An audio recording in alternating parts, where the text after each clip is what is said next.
I have tricks in my pocket. I have things in my sleeve. But I am the opposite of a stage magician. He gives you illusion that has the appearance of truth, but I give you truth in the pleasant disguise of illusion. I'll take you back to an alley in St. Louis. The time? That quaint period when the huge middle class of America was matriculating from a school for the blind.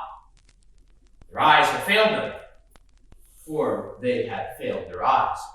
And so now they're having their fingers pressed forcibly down the fiery braille alphabet of a dissolving economy. In Spain, there is revolution. Well, here, there is just confusion and shouting. And labor disturbances, sometimes violent and otherwise peaceful cities, such as Cleveland, Chicago, Detroit. That is the social background of the play.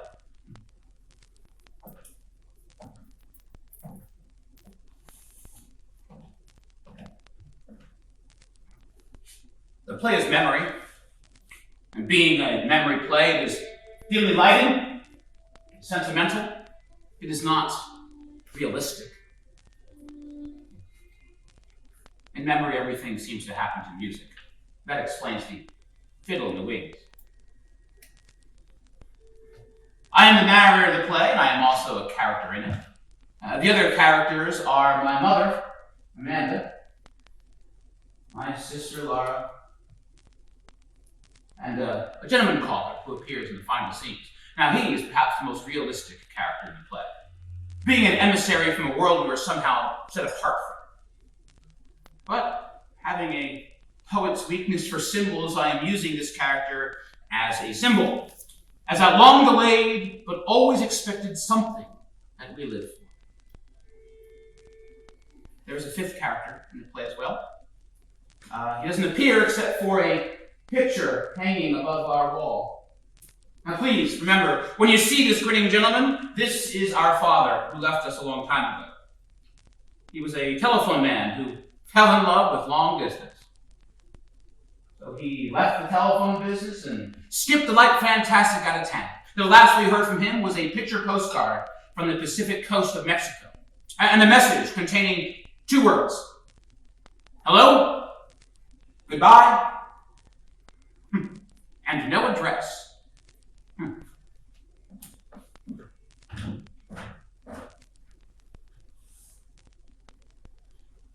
No, Laura, I had the funniest experience in church last Sunday. The church was crowded, except for one pew way down in front. And in there was just one little woman. Well, I smiled very sweetly at her and said, "Excuse me, would you mind if I shared this pew?" "I certainly would," she said. "This space is rented." You know, that's the first time that I ever knew that the Lord rented space. These northern Episcopalians, well, I can understand the southern Episcopalians, but these northern ones, no. Honey, don't push your food with your fingers. You have to push your food with something the thing to use as a crust of bread. You must chew your food. Animals have secretions in their stomach that enable them to digest their food without mastication. But human beings must chew their food before they swallow it down. Chew, chew. Oh, eat leisurely, son, eat leisurely. A well-prepared meal has many delicate flavors that have to be held in the mouth for appreciation. Not just gulp down. Oh, chew, chew, chew. Don't you want to give your salivary glands a chance to function? Mother, I have not enjoyed one bit of my dinner because of your constant direction on how to eat it. It's you that makes me rush through my meals with your hawk-like attention every bite I take. I mean, it's disgusting. All this discussion of animal glands, salivation, mastication. Temperament of a metropolitan stock. You are not excused from this table. Getting a cigarette. You smoke too much. Mother, I'll bring in the coffee. No, you sit down. I'm gonna be the color boy today. You're gonna be the lady. I'm already out. Well, resume your seat. Resume your seat. You keep yourself fresh and pretty for the gentlemen callers. I'm not expecting any gentlemen callers. Well, the nice thing about them is they come when they're least expected. I remember one Sunday afternoon in Blue Mountain, your mother was a girl. I know it's coming now. Yes, but let her tell it. Again. She loves to tell it. Now, I remember one Sunday afternoon in Blue Mountain, when your mother was a girl, she received 17 gentlemen callers. Sometimes there wasn't chairs enough to accommodate them all. We had to send the colored boy over to the parish house to fetch the folding chairs. How did you entertain all those gentlemen callers? Well, I happen to understand the art of conversation. I bet you could talk. Oh, I could. All the girls in my day could, I'll tell you. Yes. Well, they knew how to entertain their gentlemen callers. It wasn't enough for a girl to be possessed of a pretty face and a graceful figure, although I was not slighted in either respect. She also needed to have a nimble wit and a tongue to meet all occasions. What did you talk about? Well, we talk about things of importance going on in the world. Well, never anything common or coarse or vulgar. My callers were gentlemen all, some of the most prominent men on the Mississippi Delta, planters and sons of planters. Well, there was young Champ Laughlin. He later became vice president of the Delta Planters Bank. Hadley Stevenson. Oh, he was drowned in Moon Lake. My goodness, he certainly left his widow well provided for. $150,000 in government bonds.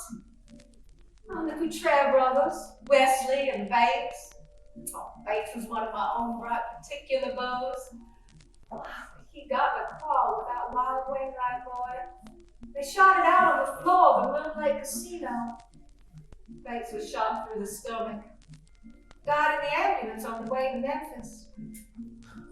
Certainly left his widow well provided for, too. 8 or 10,000 acres, no less. Now, he never loved that woman. No, she just called on the rebound. My picture was found on him the night he died. Oh, that boy. That boy that every girl in the Delta was setting her cap for. That beautiful, brilliant Fitzhugh boy from Greene County. What did he leave his widow? Oh, well, he never married. Yeah, what's the matter with you? You talk as though all my old admirers had turned up their coats with the daisies. Isn't this the first one you've mentioned that still survives? Made an awful lot of money. Went north to Wall Street and made a fortune. Oh, he had the Midas touch. Everything that boy touched just turned to gold. And I could have been Mrs. J. Duncan Fitzhugh, mind you. But what did I do? I just went out of my way and picked your father.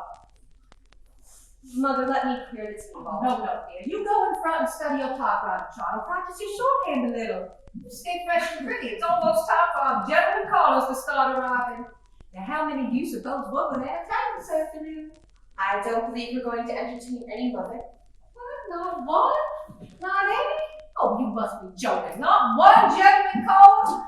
Well, what's the matter? Has there been a flood or a tornado? It's not a flood. It's not a tornado, Mother. I'm just not popular like you were on Blue Mountain.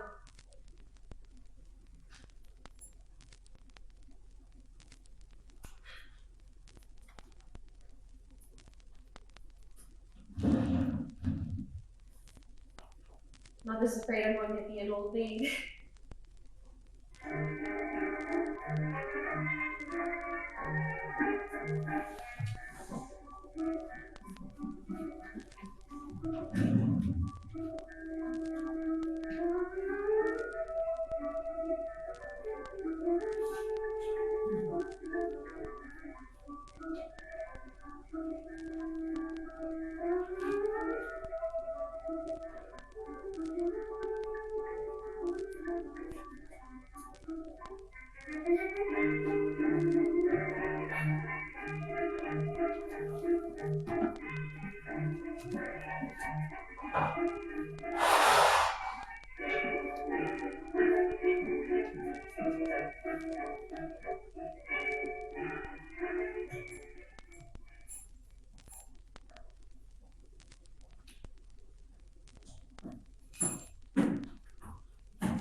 Oh, hello, Mother. I was just... I know. You You were just practicing your typing, I suppose.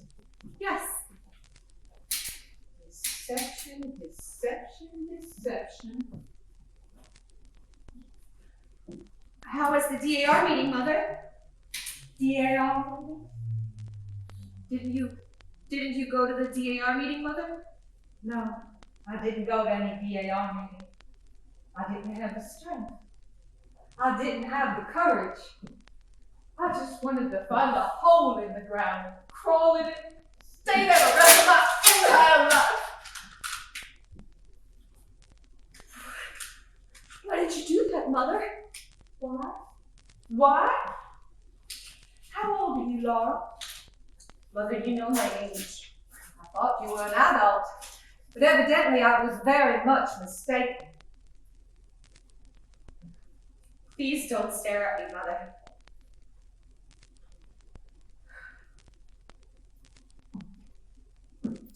What are we gonna do? What is gonna become of us? What is the future? Mother, has something happened? Has something happened, Mother? I'll be all right in a minute. I'm just bewildered by life. Well, I wish you would tell me what's happened, Mother. I went down to the DAR this afternoon, as you know. I was to be inducted as an officer. I stopped off at Rubicane's Business College to tell them about your cold and see how you were progressing down there. Oh. Yes. Oh. I went straight to your typing instructor and introduced myself as your mother.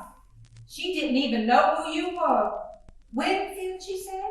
We don't have any such scholar enrolled in this school. Well, I assured her she did. I said, my daughter Laura has been coming to classes since early January. Well, I don't know, she said. Unless you mean that terribly shy little girl who dropped out of school after only a few days' attendance. No, I said, I don't mean that one. I mean my daughter Laura, who has been coming here every single day for the past 6 weeks. Excuse me, she said, and she took down the attendance book. And there was your name, unmistakable, printed, and all the days you've been absent. I still told her she was wrong. I still said, no, there must have been some mistake. There must have been some mix-up in the records. No, she said, I remember her perfectly now. She was so shy, and her hands trembled so that her fingers couldn't touch the right keys. When we gave the speed test, she broke down completely, was sick at the stomach and had to be carried to the washroom. Well, after that, she just never came back. We telephoned the house every single day, but never got any answer. That's while I was working all day long down at that department store, I suppose. Demonstrating those. I felt so weak I couldn't stand up. I had to sit down while they got me a glass of water. $50 tuition. Oh, I don't care about the money so much. But all my hopes for any kind of a future for you, gone up the spout, just gone up the spout like that. Oh, don't do that, Laura. Don't play that Victrola. What have you been doing every day when you've gone out of this house pretending that you were going to business college? I just went walking. Oh, that's not true. Yes, it is, Mother. It's true. I just went walking, that's all. Walking? Walking in winter? Deliberately caught pneumonia and got my coat? Well, where did you walk to, Laura? Well, lots of places. Mostly in the park.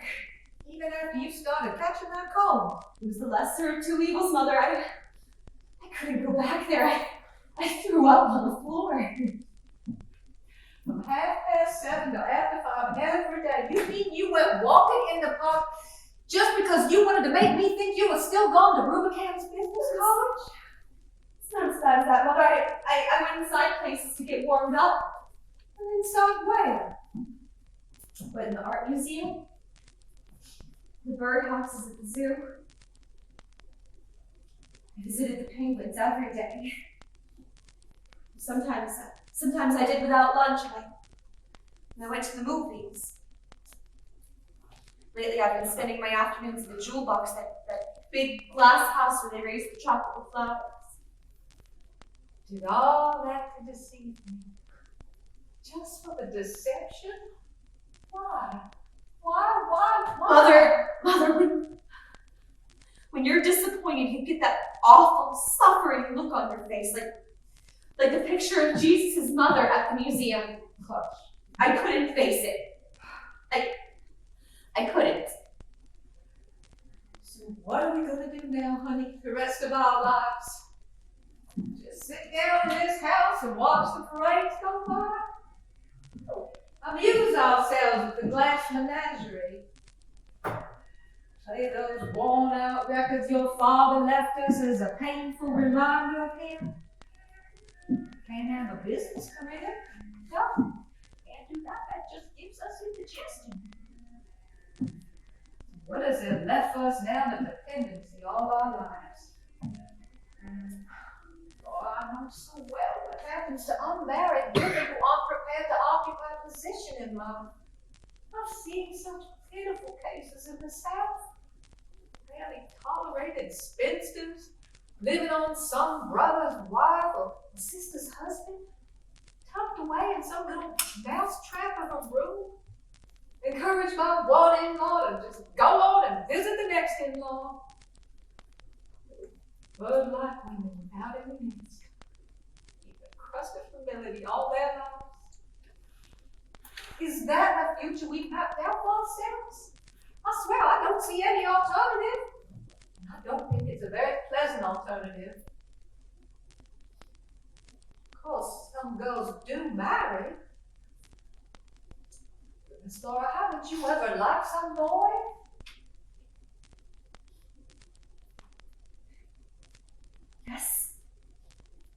Yes, Mother, I liked one once. You did? Yes, I came across his picture a while ago. Oh, he gave you his picture too? No, it was in a yearbook. Oh, a high school boy. Yes, his name is Jim. See, here he is doing Pontastic Penzance. What? The operetta the senior class put on. He had a wonderful voice. We sat across the aisle from each other Mondays, Wednesdays, and Fridays in the auditorium. See, here he is with the silver cup for debating. Oh, I see his grin. So he had a grin too. He used to call me Blue Roses. Blue roses? What did he call you a silly name like that for? Well, when I had that attack of sclerosis, and I came back, he asked me what was the matter, and well, I said sclerosis, and he thought I said blue roses. So that's what he always called me after that. Whenever he'd see me, he'd holler, "Hello, Blue Roses." I didn't care for the girl he went out with. Emily Meisenbach. Well, Emily was the best dressed girl at Solden, but she never struck me as being sincere. I read in the newspaper once that they were engaged. That was a long time ago. They're probably married now. It's all right, honey, that's all right. Doesn't matter. Little girls who aren't prepared to occupy a position in a business career sometimes end up married to very nice young men. And I'm just going to see to it that you do that too. Mother, What is it now? I'm crippled. Don't say that word. How many times have I told you never to say that word? You're not crippled. Well, you just have a slight defect. Now, if you've been a girl when I was a girl, when they had those long, graceful skirts sweeping the ground, it might have been considered an asset. You've got a slight disadvantage like that. You just have to cultivate something else to take its place. You have to cultivate charm or vivacity, your charm. It's the only thing your father ever had plenty of. Charm.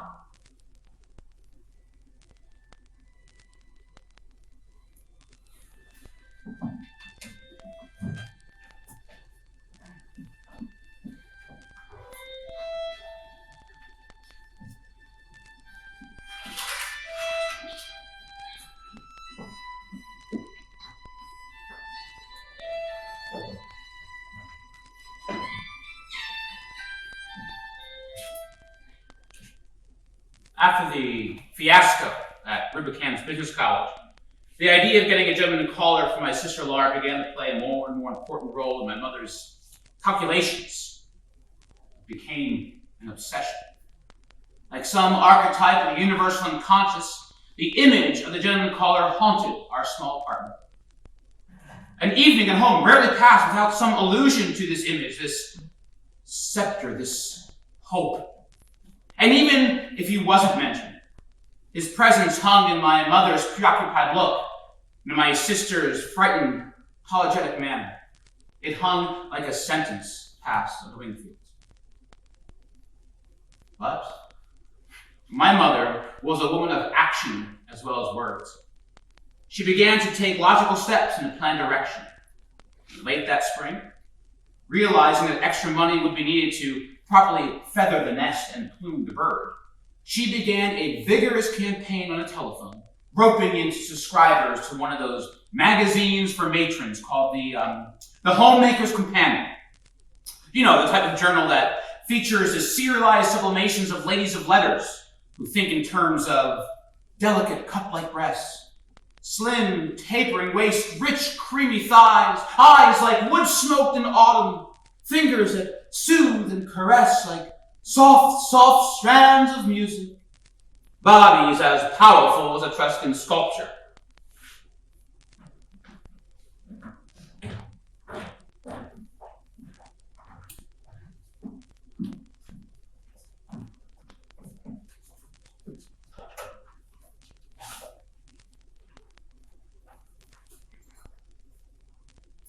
Scott?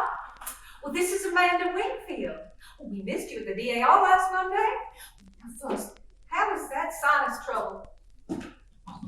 You are just a Christian martyr. No, that's what you are. You're a Christian martyr. Oh, well, yeah. I was going through my little red book and I saw that your subscription to the Companion was about to expire just when that wonderful new serial by Bessie May Harper was starting. Now, it's the first thing she's written since Honeymoon for Free. Now that was unusual, wasn't it? Well, out of this one, it's even lovelier. Now, it's all about the horse he said on Long Island, and the debutante is thrown from her horse while taking him over the jumps at the regatta, and her spine is injured. That's what the horse did. He stepped on her.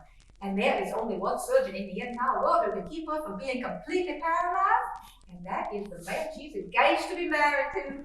And he's tall, and he's blonde, and he's handsome. Now that's unusual too. What? Oh, no, he's not perfect. Of course he has a weakness. He's got the most terrible weakness in the entire world. He just drinks too much. What's that? Oh no, honey, don't let him burn. Now, you go and look in the oven and I'll hold on. Do you know what she did? She hung up on me. Mother, Tom's trying to write. So he is.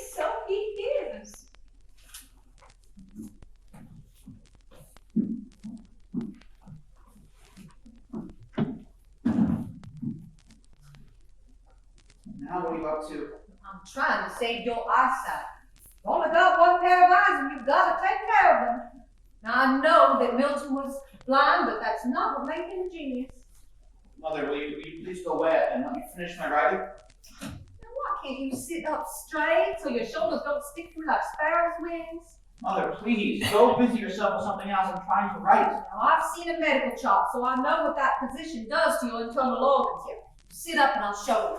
Now, your stomach presses against your lungs, and your lungs press against your heart, and that poor little heart gets all discouraged because it hasn't got any room left to go on whole beating for you. What in the hell am I supposed Don't to talk to do? me that way.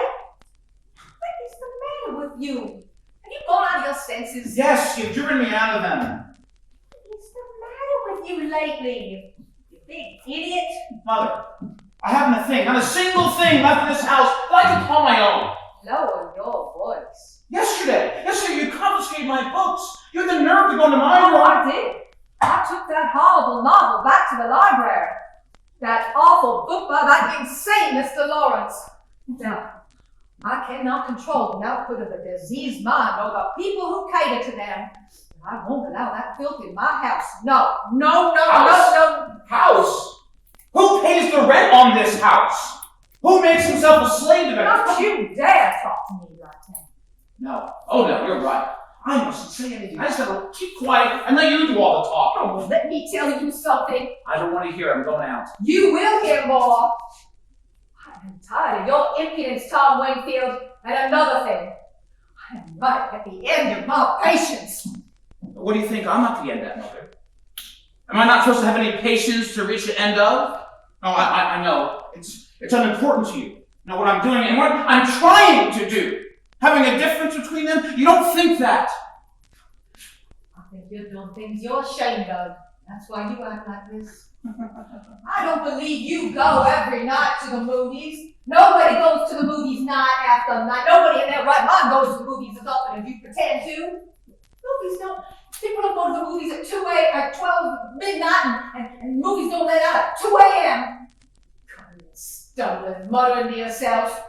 You get 3 hours sleep and go into work. Oh, I can picture the way you're doing down there. Moping, doping, because you're in no condition. That is true. That's very, very true. I'm in no condition. How dare you jeopardize your job? Jeopardize our security. How do you think we manage? You think I'm crazy about the warehouse? Do you think I'm in love with the continental shoemakers? Do you think I want to spend 55 years of my life down in that Celotex interior with those fluorescent tubes? I mean, honest to God, I would rather somebody picked up a crowbar and cut out my brains and go back in the mornings. But I get up and I go. So every time you come and yell in that bloody rise and shine, I think how lucky dead people are. But I go. Oh, for $65 a month, I give up all I dream of doing and being ever. And you say that's all I think of.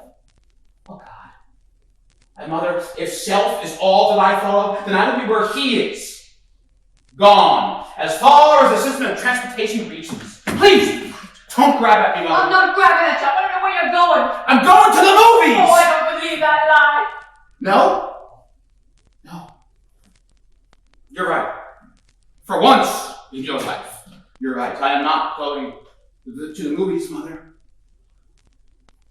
I'm going to opening dens. Well, dens of vice and criminal hangouts. I have joined the Hogan's gang. I'm a hired assassin. Now I carry a Tommy gun in a violin case. I run a string of cat houses in the valley. They call me Killer Wingfield. I'm really leading a double life. By day, I'm an honest, simple warehouse worker, but by night, I am a dynamic czar of the underworld. I gamble away fortunes at the roulette table. I wear a patch over one eye, a false mustache. Sometimes, I wear green whiskers. And on those occasions, they call me El Diablo. Oh, I could tell you things that would make you sleepless. Sometime, my enemies plan to dynamite this place. Some night they're gonna blow us all sky high. And will I be glad? Oh, will I be happy? Oh, and so will you be too, because you'll go up over Blue Mountain on a broomstick with 17 gentlemen callers. You babbling, ugly old witch.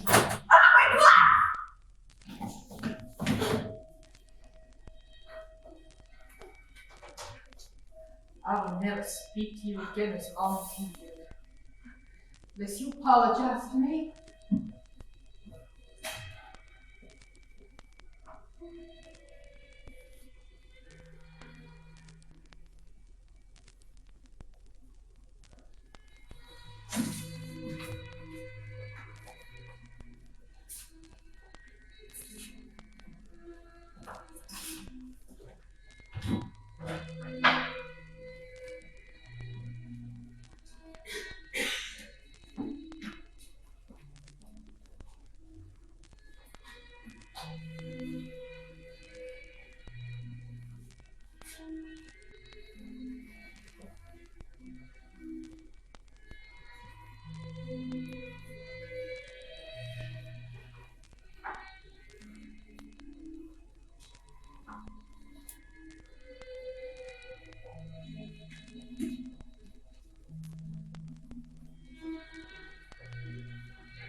One crack and it falls through. Tom! Tom! What are you doing? Looking for a door key. Where have you been all this time? I have been to the movies. All this time at the movies? Oh yes, it was a very long program.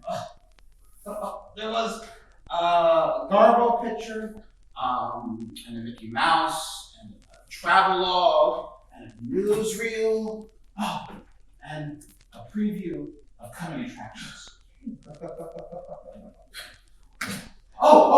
there was a organ solo and a collection from the milk fund simultaneously, which led to a very, very big fight between a fat lady and an usher. Well, did you have to stay through everything? Of course.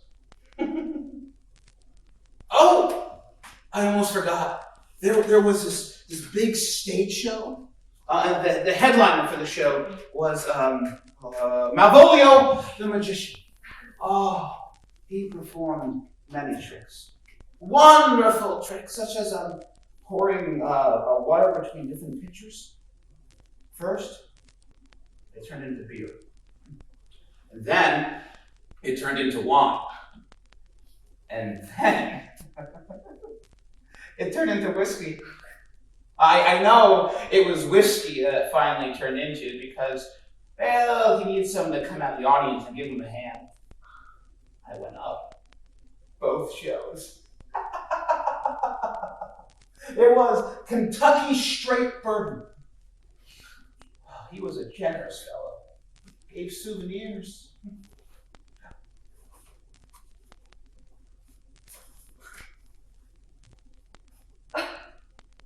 This is his magic scarf. He gave it to me. You can have it, Laura.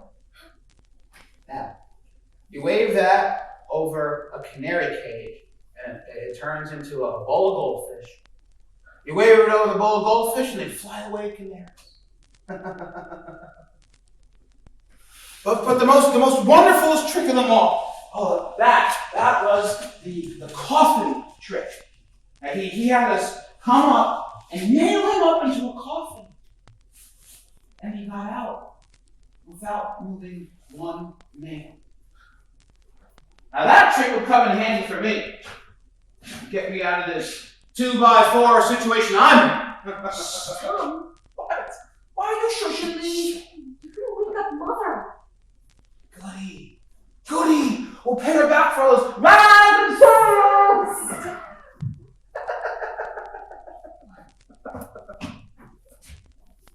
You know, it's a funny thing, Laura.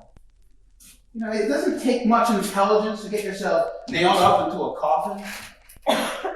Well, who in the hell ever got them out without moving one nail?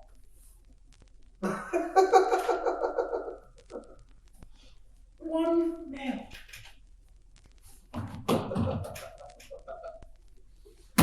Oh.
down. Don't make Mother nervous.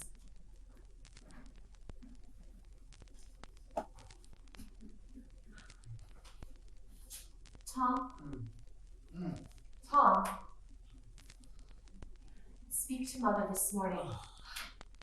You make up with her. Apologize. You have to speak to her. She won't to me. It's her that started not speaking. Well, if you say you're sorry, she'll start speaking. Her not speaking, is that such a tragedy? Tom, please. Please. No, are you gonna do what I asked you to do, or do I have to get dressed and go out myself? Yes, I'm going soon as I get on my coat.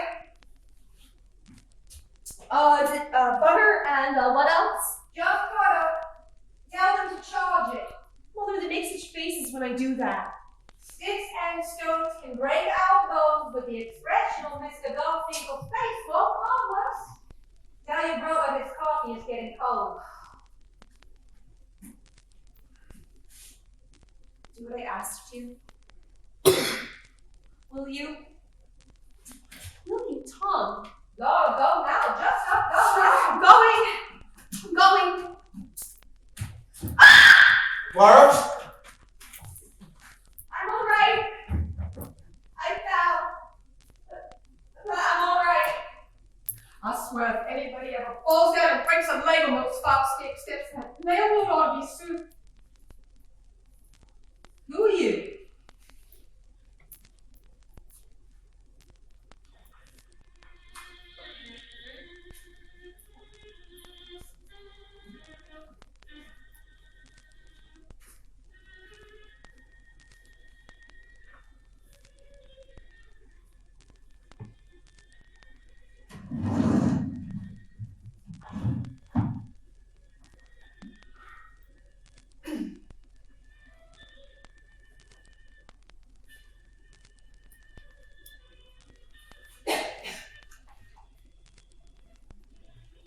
I'm sorry, Mother.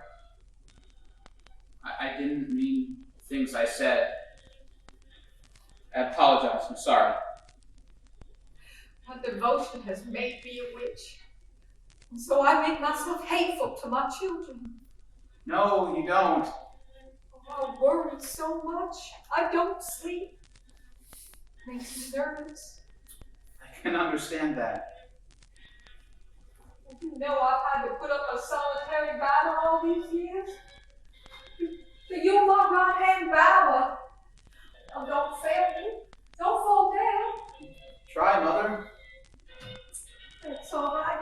You just keep on trying. You're bound to succeed. Well, you're just full of natural endowments. Both my children are. They're very precious children. And I've got an awful lot to be thankful for. You just must promise me one thing. What is it, Mother? Promise me you're never going to become a drunkard.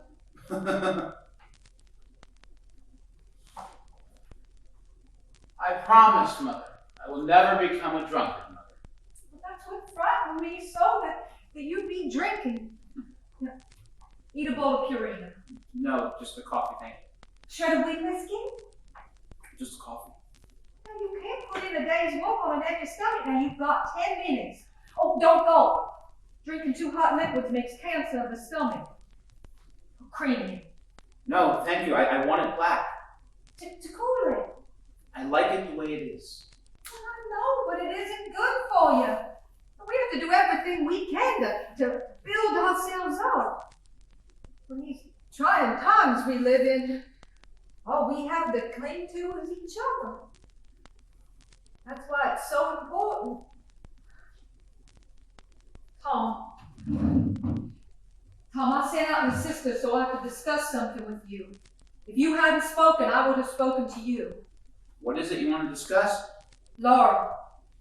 Oh, Laura. You know how Laura is, so quiet, but still water runs deep. She notices things, and, well, I think she broods about them. A few days ago, I came in and she was crying. What about? You. Me?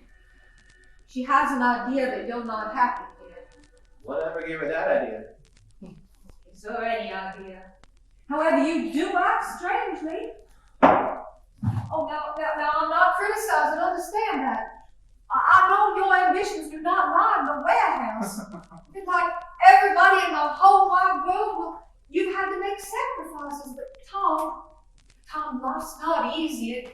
It calls for Spartan endurance. Oh, there's so many things in my heart that I cannot describe to you. I never told you. But I loved your father. I know that, Mother. You, when I see you taking after his ways, staying out late, and when you had been drinking that night, you were in that terrifying condition. Laura says you hate the apartment and you go out nights to get away from it. Is that true? No. You said there are so many things in your heart that you can't describe to me. Same is true for me. There's so much in my heart that I can't describe to you. So let's just respect each other's differences and go on living. Tom, why are you always so restless then? Where do you go tonight? I go to the movies. Why do you go to the movies so much, Tom? I go to the movies because I like adventure.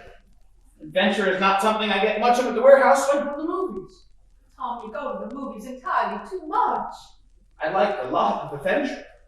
Well, most men find adventure in their careers. Most men are not employed in a warehouse. The world is full of young men employed in warehouses and offices and factories. And do all of them find adventures in their career? Well, they do without. Not everybody has a craze for adventure. Man is by instinct a lover, a fighter, a hunter.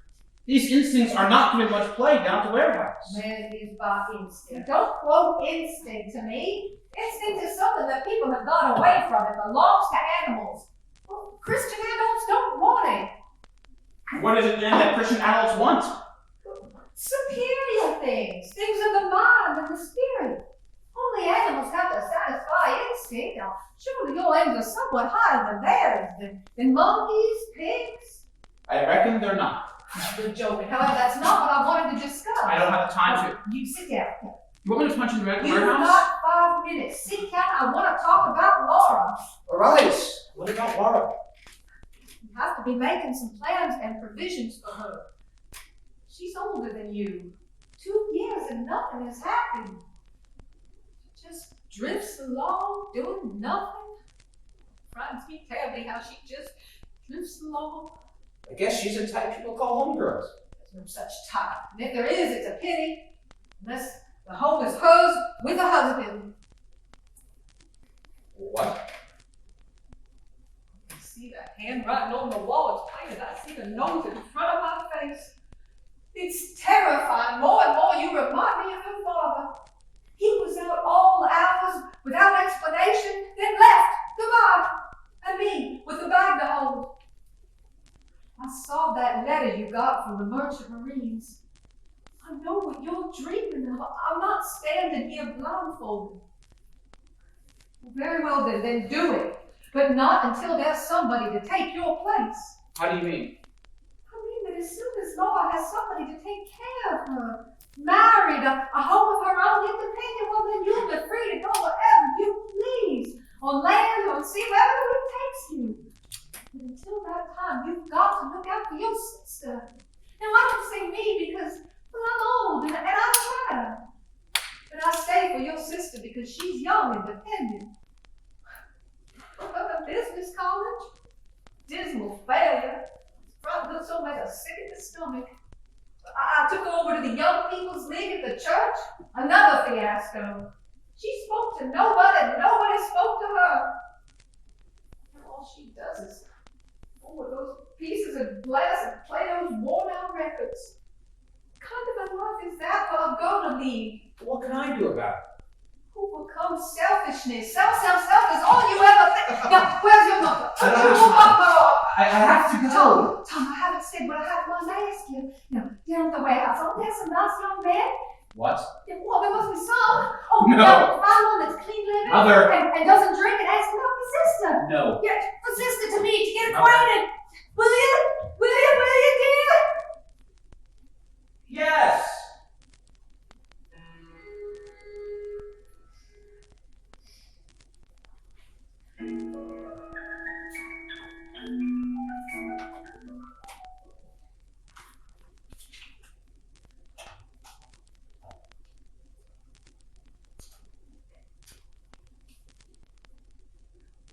Ellen Conrad? Ellen, this is Amanda Wingfield. Now, first, no, how is that kidney condition? Oh, it has? It has come back? Oh, you're just a Christian boy, huh?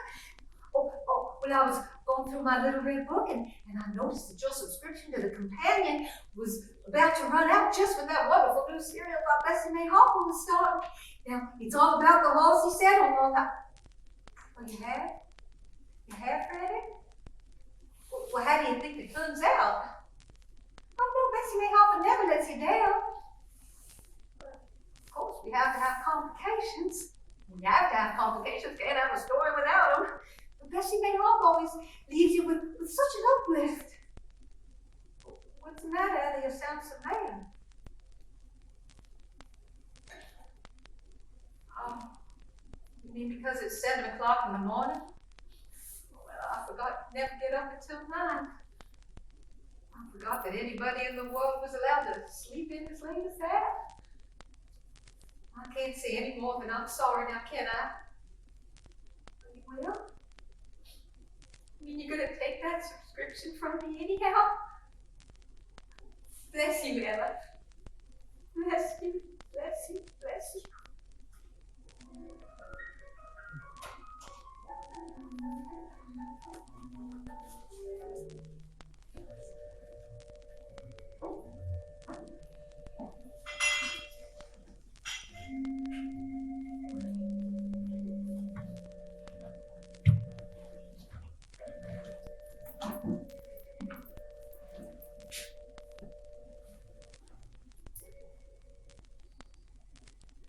Across the alley was the Paradise Dance Hall. Evenings in the spring, they would open up all the doors and the windows. The music would just come outside. Sometimes at night, they would turn off all the lights, except for a huge glass sphere that hung from the ceiling. It would turn slowly about and filter the dust with beautiful rainbow colors. Then the orchestra would play a waltz or tango, something with a slow, sensuous rhythm. The young couple would come outside to the relative privacy of the alley. You could see them kissing in the ash pits or behind the telephone poles. This was compensation for lives that passed like mine without change or adventure. Changes and adventure, however, were imminent this year. They waited around the corner for all these unsuspecting dancing kids. It hung in the midst over Berchtesgaden. Caught in the folds of Chamberlain's umbrella in Spain, there was Guernica. Here there was just hot swing music and liquor. Dance halls, bars, movies, and sex that hung in the gloom like a chandelier and flooded the world with brief, deceptive rainbows. And while all these unsuspecting kids were dancing to "Dear One, the World is Waiting for a Sunrise," all the world was really waiting for was bombardments.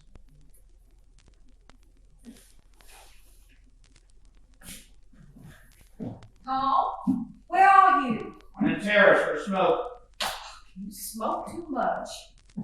Pack a day at 15 cents a pack? How much would that be in a month? 30 times 15. Wouldn't be much. Well, it would be enough to go toward a night school course in accounting at the Washington U. Wouldn't that be nice? I'd rather smoke. I know, that's a tragedy of you. This fire-escape landing is a poor substitute for the porch we used to have. What are you looking at? Moon? Oh, is there a moon this evening?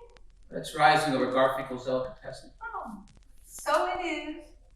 Such a little silver slipper of a moon. Have you made a wish on it? Mm-hmm. What did you wish? That's a secret. All right, I'm not going to tell you what I wished for. I can keep a secret. I can be just as mysterious as you. I bet I can guess what you wished for. Why, is my head transparent? Well, you're not a sphinx. No, I don't have secrets. All right, I'll tell you what I wish for on the moon. Success and happiness for my precious children. Well, I wish for that whenever there's a moon. And when there isn't a moon, I wish for it too. I thought maybe you would have wished for a gentleman caller. Why do you say that? Don't you remember asking me to fetch you one? Oh, well, I remember suggesting it would be nice for your sister if you invited some nice young man over. I think I made that suggestion more than once. Well, yes, you have made it repeatedly. Well, I'm gonna have one. what? Gentleman caller. You mean you have asked some nice young man to come over? I asked him to dinner. You really did? I did. Well, did he accept? He did. He did? He did. Isn't that lovely? I thought you'd be pleased. Well, it's definite then. Oh, very definite. How soon? Quite soon. How soon? Pretty soon. How soon? Very, very soon. Time I want to know anything, you just stop going on like that. Well, what is it you want to know? Go ahead and guess. Go ahead and guess. I bet you want to know, when is the gentleman caller coming? He's coming tomorrow. Tomorrow? Oh, no, I can't do anything about tomorrow. Well, I can't do anything about tomorrow. I'm not. It doesn't give me any time. For what? Time for preparation. Oh, you should have phoned me the minute you asked him, the minute he accepted. You don't have to make any fuss. Of course I have to make a fuss. I can't have a stranger coming into a place that's all sloppy. What has to be thrown together properly? I certainly have some fast thinking to do by tomorrow evening, too. Don't see why you have to think at all. Because you just don't know. You just don't know, that's all. You can't have a gentleman caller coming into a pigsty. Let's see. Those 3 pieces of wedding silver. Polish that up. How that old lace tablecloth's holding up all these years. We can't wear anything. We haven't got it. We haven't got anything to wear. We haven't got it. Mother, this boy is no one to make a fuss over. Oh, I don't know how you can say that when this is the first gentleman caller your little sister's ever had. I think it's pathetic how that child has never had a single gentleman caller. Come on inside. Come on inside. What for? I want to ask you a few things. Look, if you're going to make a fuss, I'll call up. I will call the boy up and tell him not to come. You mustn't ever do that. People hate broken engagements. They have no place to go. Now, come on inside. You come inside when I ask you to come inside. Sit down. Well, is there any particular place you would like me to sit? Don't sit anywhere. Oh, now look. What am I going to do about this? Did you ever see anything look so sad? Oh, I know. I'll get a bright piece of cretonne. That won't cost much. And I make payments on a floor lamp. I'll have that sent out. Oh, and I'll put a bright cover on this chair. Oh, I wish I had time to paper the walls. What's his name? His name is O'Connor. O'Connor? He's Irish. Tomorrow's Friday. That means fish. Oh, that's all right. I'll make a salmon loaf with some mayonnaise dressing for it. Where did you meet him? At the warehouse, of course. Where else would I have met him? I don't know. Does he drink? Now, what made you ask me that? Because your father did. Don't get me started on that, please. He drinks then. No, I don't know. Well, you have to find out. And there's nothing I want less for my daughter than a man who drinks. Aren't you just being a little bit premature? And after all, poor Mr. O'Connor hasn't even appeared on the scene yet. But he will tomorrow to meet your sister. Now, what do I know about his character? Now we look. I always did hate that Calic. I never understand why it won't sit there by itself. Mother, I want to tell you something, and I mean this sincerely, straight from my heart. There are a lot of boys who meet girls which they don't marry. You know, you always have me worried because you can never stick to a subject. What I want to know is, what's his position at the warehouse? He's a shipping clerk. Oh, shipping clerk. Well, That's fairly important. That's where you'd be if you had more get up. Now, how much does he earn? I have no way of knowing for sure. I would judge his salary to be approximately $85 a month. $85? That's not princely. $20 more than I make. Oh, I know that. How well I know that. How well I know that. $85 a month. No, can't be done. Family man can never get by on $85 a month. Mr. O'Connor is not a family man. But he might be sometime in the future, mightn't he? Ah, I see. Plans and provisions. You are the only young man I know of who ignores the fact that the future becomes the present the past, and the past turns into everlasting regret if you don't plan for it. I will think on that and see what I can make of it. Don't be supercilious with your mother. Now, tell me more about Easter. Now, what did you call him, Mr. O'Connor? Mr. O'Connor, well, he must have another name besides Mr. Yeah, his full name is James D. O'Connor. The D stands for Delaney. Delaney. He's Irish on both sides, and he doesn't drink? Do you want me to call him and ask him? No. I'll tell him you want to know if he drinks or not. Can't do that. You have to be discreet about the subject. Now, when I was a girl in Blue Mountain, well, if a young man was suspected of drinking and any girl was receiving his attention, well, if any girl was receiving his attention, she would go to the minister of his church and ask about his character. Or her father. If her father was living, then it was his duty to go to the minister of his church and ask about his character. And that's how young girls in Blue Mountain were kept from making tragic mistakes. Ugh. How did you make such a tragic one? I don't know how he did it, but that face fooled everybody. All he had to do was grin and the world was bewitched. And I can't think of anything more tragic than a young girl just putting herself at the mercy of a handsome appearance. And I hope Mr. O'Connor is not too good looking. As a matter of fact, he's not. He's got freckles all over his face and a very large nose. He's not right down the homely. No, not right down homely. Medium homely, I'd say. The girl had any sense she'd look for character in a man anyhow. And that's what I've always said, Mother. You've always said it. You've always said it. Now, how could you have always said it when you never even thought about it? Well, don't be so suspicious of me. Well, I am. I'm suspicious of every word that comes out of your mouth when you're talking to me. But I want to know more about this young man. Is he up and coming? Yes, I would say he goes in for self-improvement. Well, what makes you say that? He goes to night school. And what does he do there at night school? He's studying radio engineering and public speaking. Oh, public speaking? That shows he intends to be an executive someday. And radio engineering, well, that's coming, huh? I think it's here. Those are all very illuminating facts. Facts that any mother should know about any young man calling on her daughter, seriously or not. Just one little warning, Mother. I didn't tell him anything about Laura.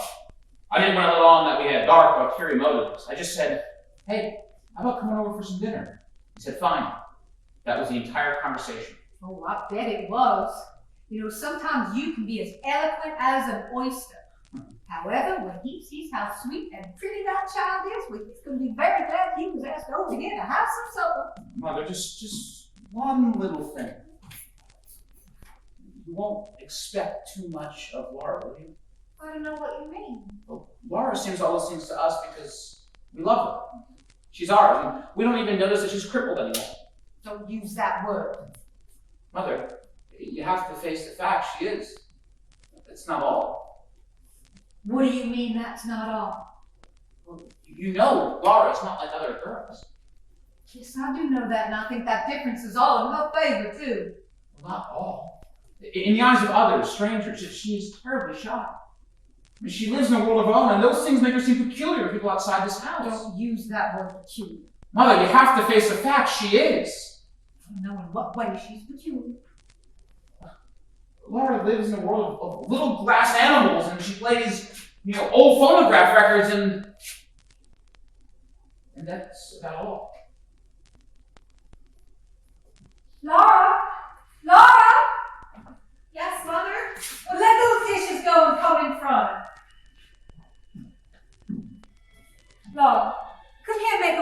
the moon. Moon? Little silver slip of the moon? Look over your left shoulder, Lord, and make a wish. Now, darling. Now wish. What shall I wish for, Mother? Happiness. And just a little bit of good fortune.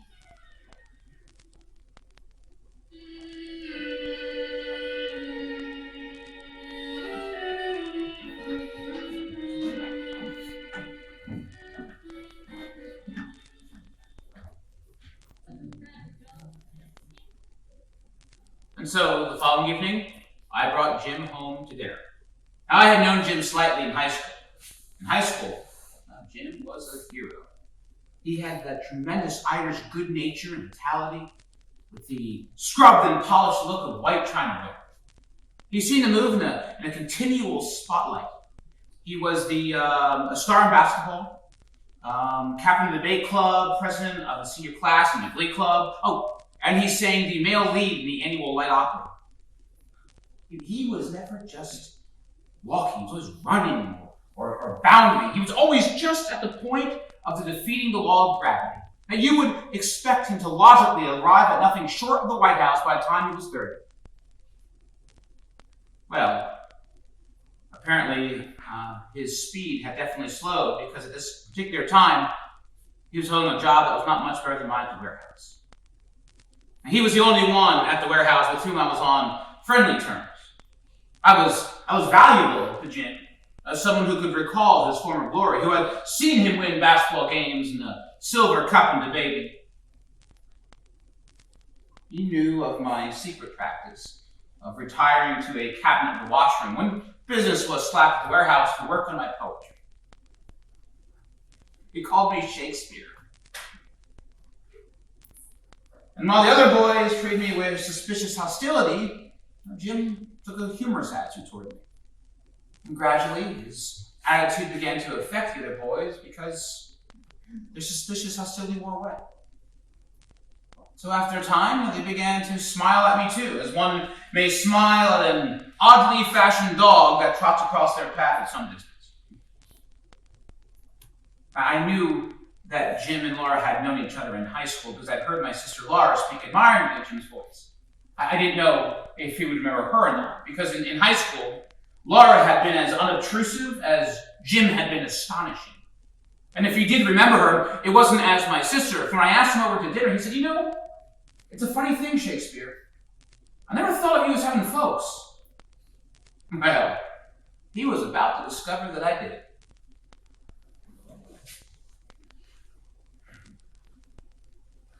Why are you trembling so, Laura? Oh, you made me so nervous, Mother. What? How have I made you nervous? With all this fuss, you make it seem like it's so important. I don't understand you at all, honey. Anytime I try to do anything for you that's the least bit different, you just seem to set yourself against me. Now, take a look at yourself. Oh, no, wait, I forgot something. What is it? A couple of improvements. Now, when I was a girl, we had round little lacy things like that, and we called them the ABC. Oh, I won't wear that. Well, of course you'll wear them. Oh, why should I? Tell you the truth, honey, you're just a little bit flat-chested. You make it seem like we're setting a trap. Well, we are. All pretty girls are a trap. Men expect them to be traps. Now, take a look at yourself in that glass. See? You look just like an angel on a postcard. Isn't that lovely? You just wait. I'm going to dress myself up. You're going to be astonished at your mother's appearance.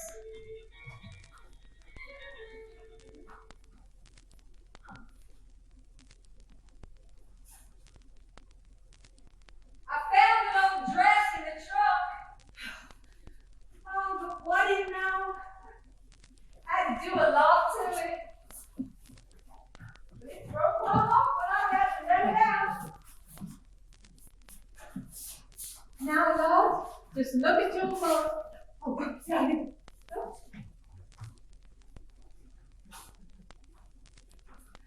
Lord, look at me now. Oh, Mother, how lovely. Oh, it used to be. It used to be. Had a lot of flowers on it, but they got awful tired. Had to take them all off. I read the cotillion in this dress years ago.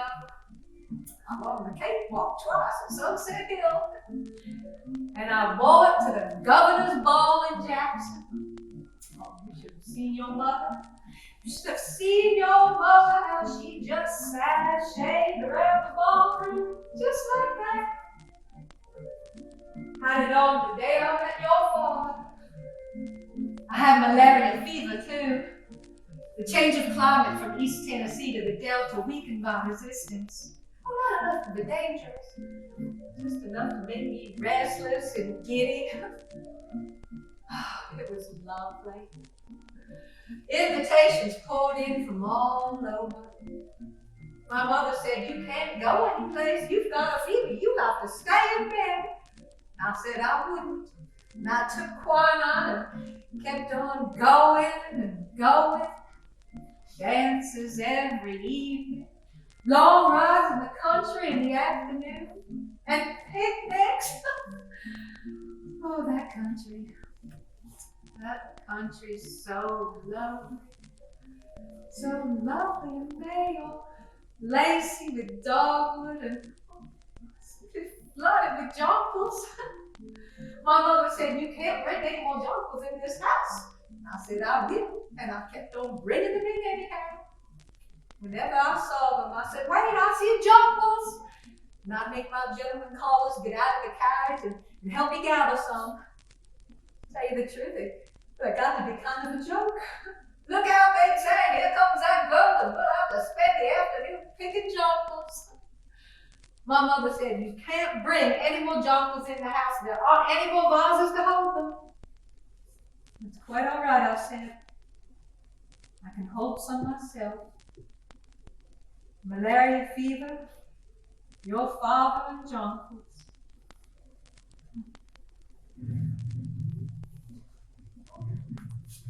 Well, I hope they get here before it starts to rain. I gave your brother a little extra change so he and Mr. O'Connor could take a service car home. Mother, What's the matter now? what did you say his name was? O'Connor, why? What's his first name? Oh, I don't remember. Oh, yes, I do too. It was Jim. Not Jim O'Connor. Yes, that was it. It was Jim. Well, now, I've never known a Jim that wasn't nice. Wait, are you sure his name's Jim O'Connor? I'm sure. Why? Is he the same one Tom used to know in high school? Well, he didn't say so. Well, I think he just got to know him at the warehouse. There was a Jim O'Connor we both knew in high school. That's the same one that Tom is bringing home, Mother. Mother, you'll have to excuse me. I couldn't come to the table. Now, what's this now? What sort of silly talk is this? You asked me once if I ever liked a boy. Remember, I showed you his picture. Well, you mean that boy in the yearbook? Yes, that boy. Laura? Mom, were you in love with that boy? Mother, I don't know. All I know is if that's him, I couldn't come to the table. I couldn't. It won't be him. It isn't the least bit likely. But whether it is or not, you will come to the table. You will not be excused. Mother, I'll have to be. I don't intend to humor your silliness, Laura. I've had enough from you and your brother both. So you just sit down and compose yourself until they come. Now, Tom has forgotten his key, so you'll have to let them in when they arrive. No, Mother, you answer the door. Now, how can I when I haven't even finished making the mayonnaise dressing for the salad? Mother, please, you answer the door. Don't make me do it, please. To be reasonable? What's all this fuss about? Just one gentleman caller, that's all. Just one.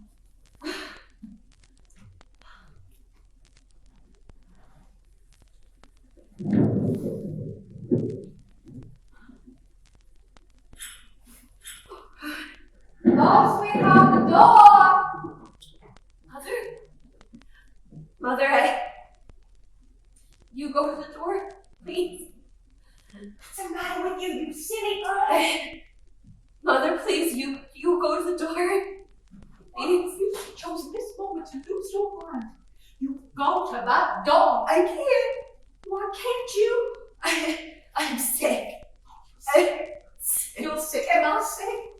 You and your brother have got me puzzled to death. You can never act like normal children now. You go to that door, Laura Wingfield. You march straight to that door. Yes, Mother. God has put courage in you, honey, for living.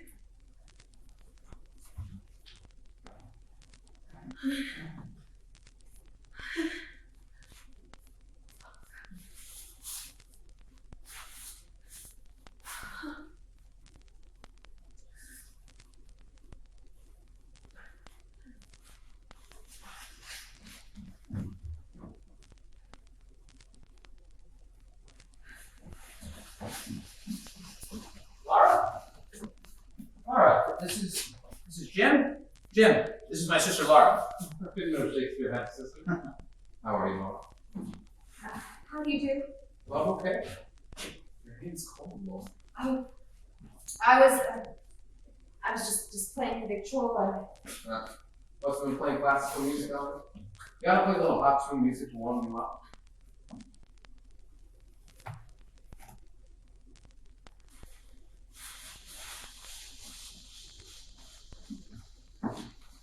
What's the matter? Oh, Laura? Laura's terribly shy. Shy, huh? Yeah, it's unusual to be a shy girl nowadays. I don't think you ever mentioned you had a sister. Well, now you know I have. But do you want a piece of the paper? Comics. Sports.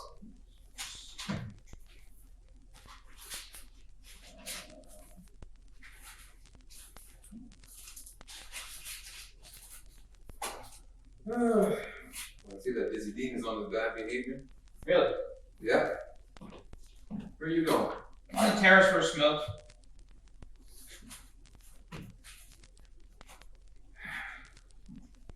No Shakespeare. I'm gonna sell you a bill of goods. Yeah? What good? Of course I'm taking. Of course. Of course in public speaking. You know, you and me, we're not the warehouse type. That is good news. But what does a course in public speaking got to do with it?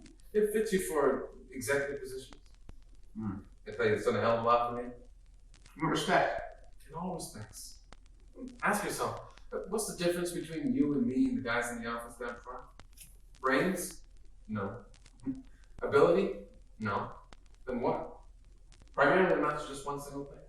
What is that one single thing? Social poise. Well, the ability to square up to somebody and hold your own on any social level. Tom, Yes, Mother. is that you and Mr. O'Connor? Yes, Mother.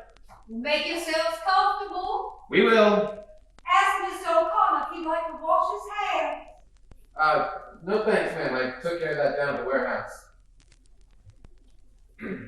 Tom. Mr. Mendoza was speaking to me about you. Favorably? Well, what do you think? Well, You could be out of a job if you don't wake up. I am waking up. But you show no signs. The signs are interior. I'm about to commit myself to a future that doesn't involve the warehouse or Mr. Mendoza or some kind of night school course in public speaking. What are you gassing about? I'm tired of the movies. The movies? Yes, the movies. I mean, look at them. All these glamorous people having adventure, hogging, gobbling up the whole thing. You know what happens? People go to the movies instead of moving. All these Hollywood characters having all these adventures for everybody in America. Well, everybody in America that sits in a dark room and watches them have it. Well, until there's a war. That is when adventure becomes available to the masses, since it's everybody's dish, not just Cable's. And the people in the dark room come out of the dark room and start having adventures for their own. Goody. That's our turn, right? To go to the South Sea Isles, to go on safari, be far off, exotic. I'm not patient. I can't wait. I'm tired of the movies and I'm about to move. Move? Yes. When? Soon. Where? Where? Inside, I'm boiling now. I know that might sound tricky, but inside I am boiling. Every time I pick up a shoe, I shudder a little, thinking how short life is, or what am I doing? Whatever that means. I know it doesn't mean shoes, except there's something to wear on a traveler's feet.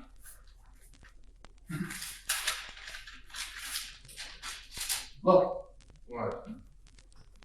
I'm a member. The Union of Merchant Seamen. I paid my dues last month and said the electric light bill. You'll regret it when they turn off the lights.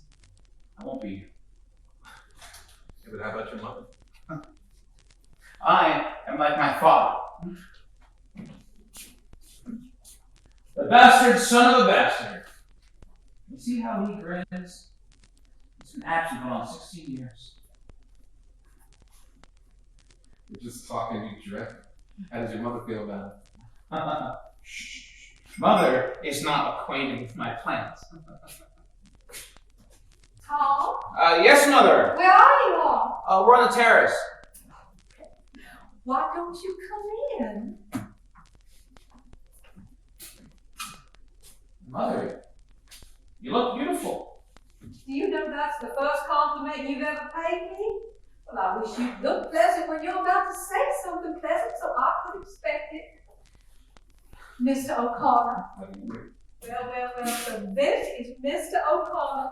Introduction entirely unnecessary. I've heard so much about you from my boy.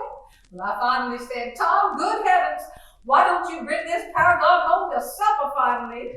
I'd like to meet this nice young man at the warehouse instead of just hearing you sing his praises so much. I don't know why my son is so standoffish. That's not Southern behavior. Oh, let's sit down.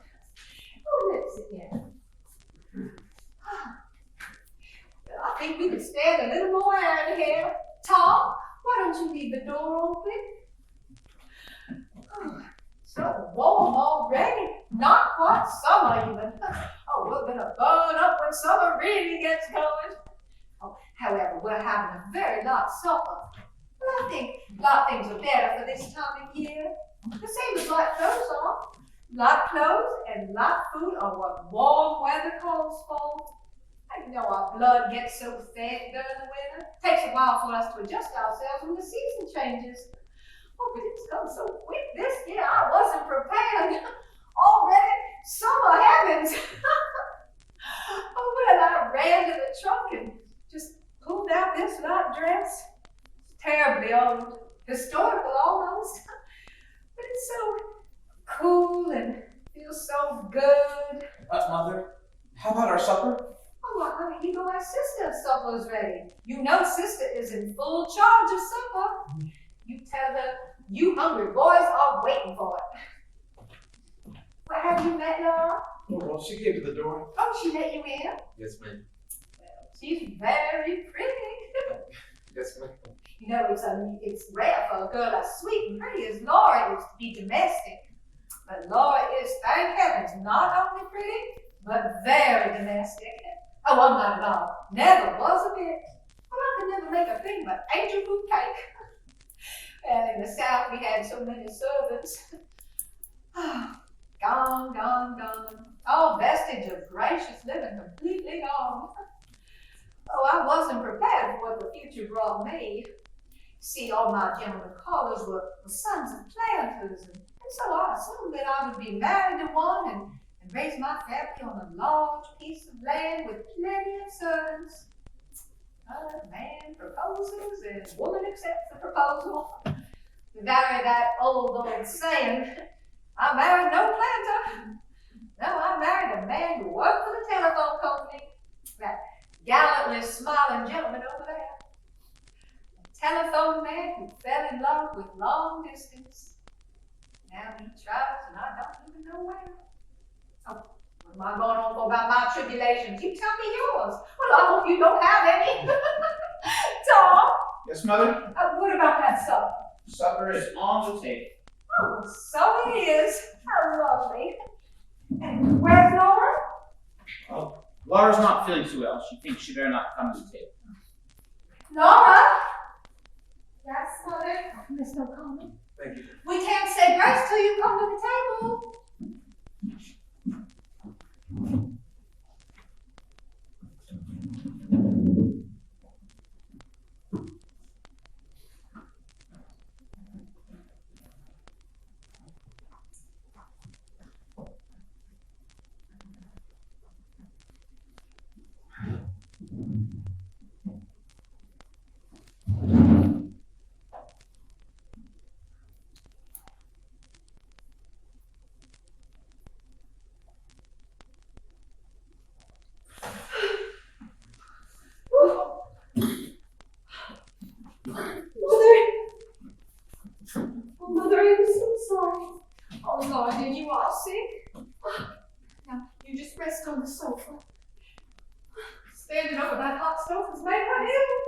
Well, I tried to tell her it was just too warm this evening, but Laura all right now? She's better.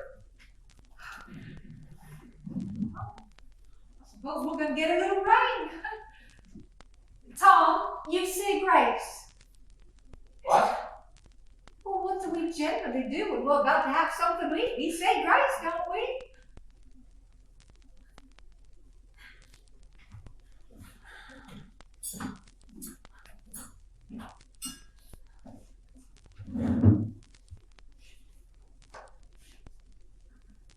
For these and all thy mercies, God's holy name be praised.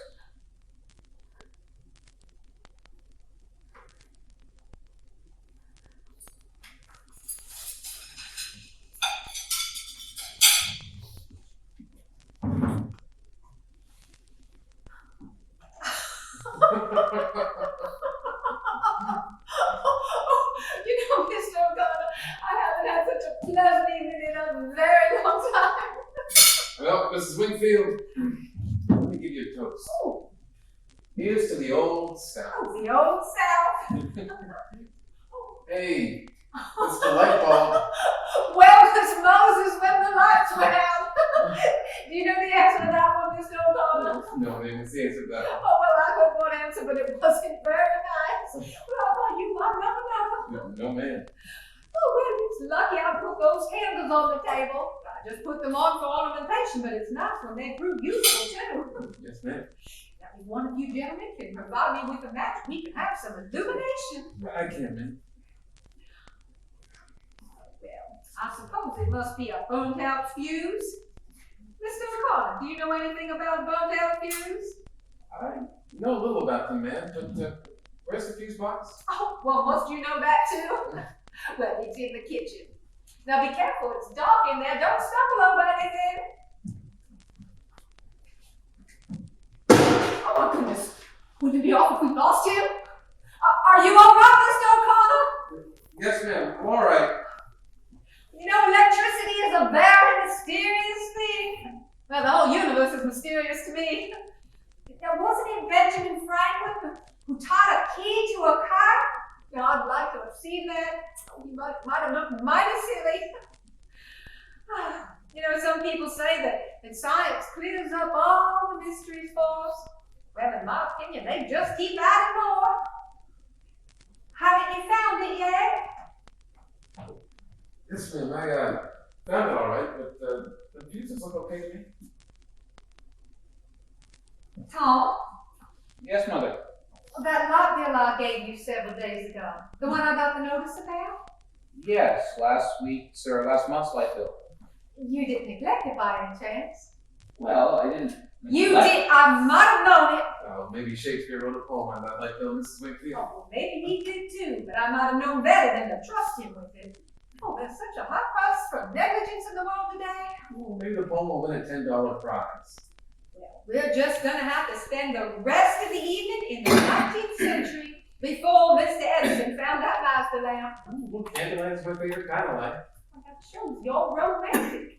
But that's no excuse for Tom. However, I think it was very nice of them to allow us to finish our dinner before they plunged us into everlasting darkness.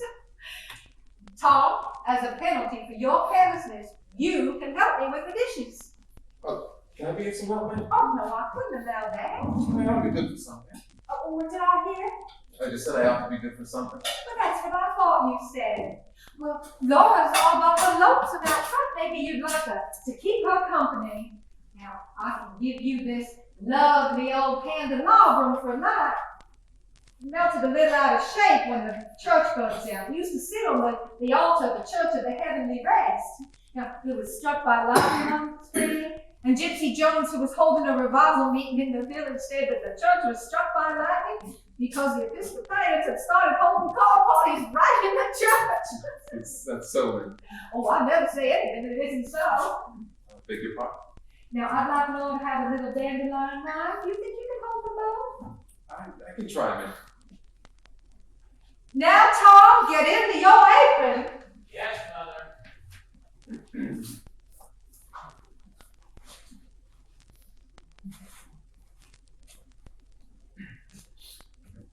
How you feeling now? Any better? Yes. Thank you. This is for you. It's just a little dandelion wine. Thank you. Yeah. Drink it, but don't get drunk. See, where do I put the candles? Oh, anywhere? Oh, yeah, how about right here on the floor? You got any objections? No. Okay. I'll just spread a newspaper over it to catch the drippings.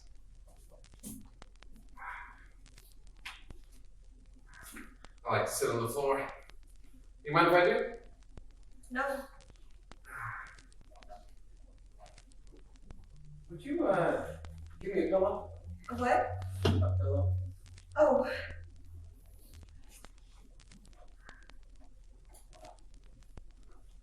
How about you?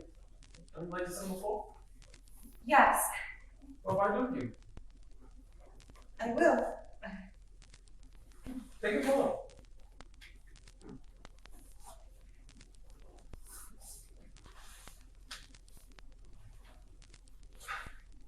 I can't see you sitting way over there. I can. I can see you. That's not fair. I'm right here in the limelight.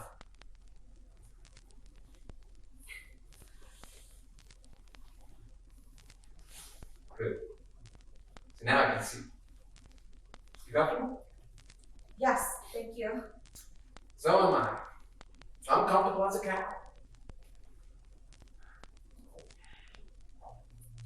Did you give her a piece of chewing gum? No, thank you. Well, I think I will indulge.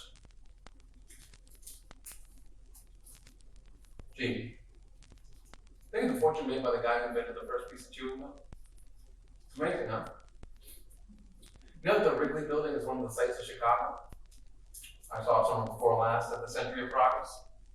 Did you take it to the Century of Progress? No, I didn't. Well, it's a wonderful exposition, believe me. You know what impressed me most? The hollow signs. Gives you an idea of what the future will be like in America. Well, it's more wonderful than the present time is.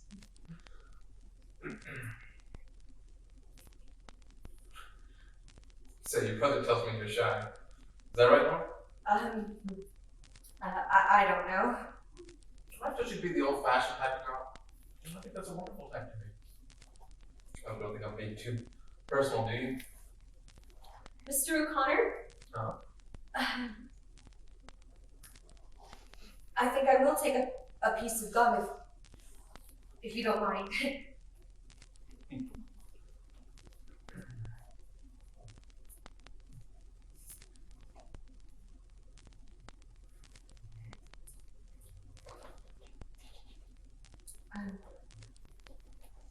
Mr. O'Connor,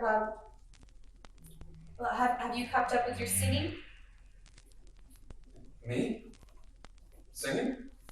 Yes, I remember what a beautiful voice you had. You heard me sing? Yes, many times. I don't suppose you remember me at all. You know, as a matter of fact, I did have an idea. I'd seen you before. You know, it seemed almost like I was about to remember your name, but the name I was about to remember wasn't the name, so I stopped myself before I said it. Wasn't it Blue Roses? Blue Roses! Oh my gosh. Yes, Blue Roses. You know, I had connected with high school somehow or other, but that's where it was. It was high school. Gosh, I didn't even know you were Shakespeare's sister. Okay, I'm sorry. I didn't expect you to.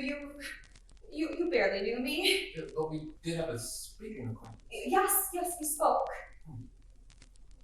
Say, didn't we have classes or something together? Yes. What class was that? Well, it was singing, chorus. Oh.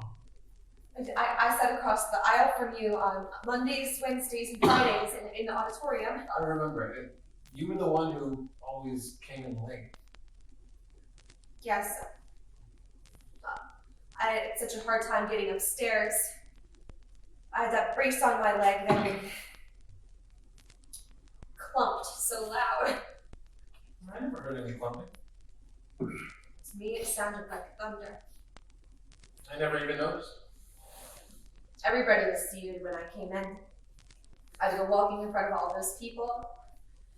My seat was in the very back of the room. I had to go clumping up the aisle with everybody watching. You shouldn't have been self-conscious. I know, but I was. It was always such a relief when the singing started. I remember now, and I used to call you Blue Roses. How did I ever get started calling you a name like that? Well, I had that attack of pleurosis, and when I came back, you asked me what was the matter, and I said pleurosis. And you thought I said blue roses. So that's what you always called me after that. Well, I hope you didn't mind. No, I liked it. You see, I wasn't acquainted with many people that Yeah, I remember you sort of stuck by yourself. I never did have much luck at making friends. Well, I don't see why you wouldn't. I started out badly. You mean, Yes. Well, it sort of stood between me and. you shouldn't have let it. Well, I know I shouldn't, but it did, and You then. mean you were shy with people? Well, I tried not to be, but I just never could just. Overcoming? No. No, I never could. Yeah. I guess being shy is something you have to work out kind of gradually. Yes, I mean, I guess. It takes time. Yes. Say, you know something, Laura? People are not so dreadful when you know them. And that's what you have to remember. Everybody has problems. Not just you, but practically everybody has problems. Well, you think of yourself as being the only one who's disappointed, but look around you. So what do you see? A lot of people just as disappointed as you are. You take me, for instance. Boy, when I left high school, I thought I'd be a lot further along at this time than I am now.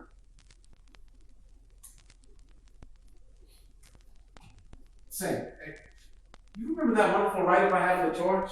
Yes, I do. It said I was bound to succeed at anything I went into?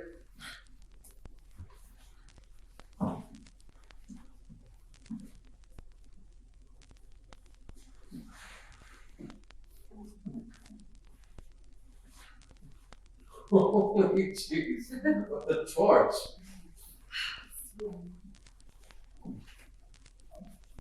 See, I'm here. Here you are in Pirates of Penzance. Oh, the pirates. Oh, better far to live and die under the brave black flag I fly. I sang the lead in that operetta. So beautifully. Oh, Yes, beautifully. Beautifully. you heard me that much? I heard you all 3 times. No. Yes. You mean all 3 performances? Yes. What for? Well, I wanted to ask you to sign my program. Why didn't you ask me? You were always surrounded by your own friends. I never really had the chance. You should have just come right up and said, here's my program. I know, but I didn't want you to think that I was just.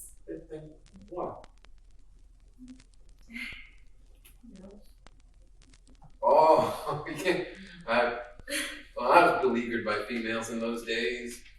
You were terribly popular. Yeah, You had such a friendly way about you. I was spoiled in high school. Everybody liked you. Including you? Yes, me too.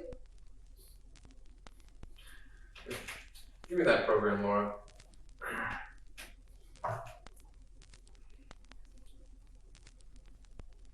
There you are. Well, better late than never, huh? Hi! What a surprise! My signature may not be worth very much right now, but maybe someday it'll increase in value. You know, being disappointed is one thing and being discouraged is something else. Well, I may be disappointed, but I'm not discouraged. Say, you finished high school? Oh, I made bad grades in my final examinations. What do you mean you dropped out? Oh, I never went back.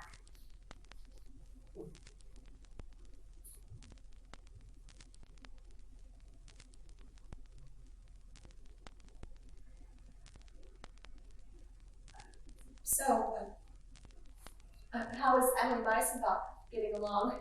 Ugh, that crap head. Why do you call her that? Because that's what she was. You mean you're not still together? I never even see her.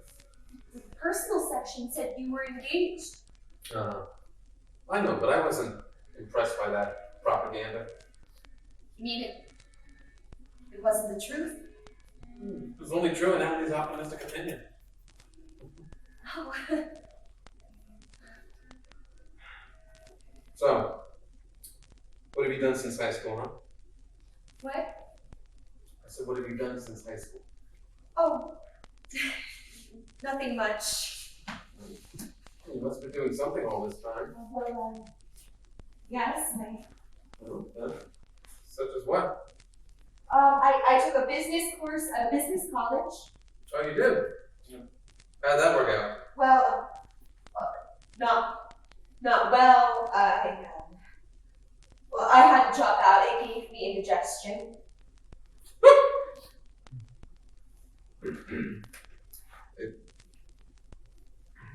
What are you doing now? I don't really do anything much. Oh, please don't think I sit around and do nothing. My glass collection takes up a good deal of time. Glass is something you have to take good care of. What did you say about glass? A collection, I said I have one. Say, you know what I judge to be the trouble with you? Inferiority complex. You know what that is? Well, that's what they call it when a fellow low rates himself. Oh, I understand it because I had it too. Well, only my case was not as aggravated as yours seems to be, but I had it until I took up public speaking and developed my voice and learned that I had an aptitude for science.